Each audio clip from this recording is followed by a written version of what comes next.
సంవత్సరం నుంచి నాగనాగేపల్లికి బస్సు అనుకూలమే లేదు. బీదాసాల చిన్న పన్న వాళ్ళు హాస్పిటల్ కానీ మార్కెట్లు కానీ పోవాలంటే అనుకూలాలు లేవు. వాళ్ళ కష్టాలు నానా కష్టాలు పడేవాళ్ళు. ఈ దినము సౌతమ్మ గారు అడిగిన తక్షణం మా ప్రభుత్వంలో బస్సు పంపినారు.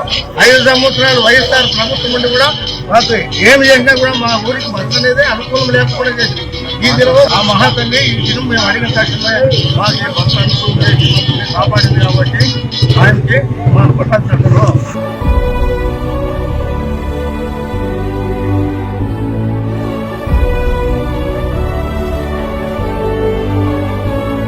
సౌతమ్మ అక్క గెలిచిన తర్వాత అక్క మా ఊరు చాలా ప్రాబ్లం గా ఉంది, వచ్చే వాళ్ళకి పోయి చాలా ప్రాబ్లము, ఎట్లా చేయాల అంటే నేను గెలిస్తే ఖచ్చితంగా మీకు బస్సు వేపిస్తానని అదే మాట తీసుకొని ఈ రోజు మళ్ళీ మేము ఆ దగ్గరికి పోతేనే వెంటనే అక్కయ్య స్పందించి వెంటనే ఈ రోజు మాకు బస్సు పంపించింది. ఇంతకన్నా కృతజ్ఞత ఏమి లేదు.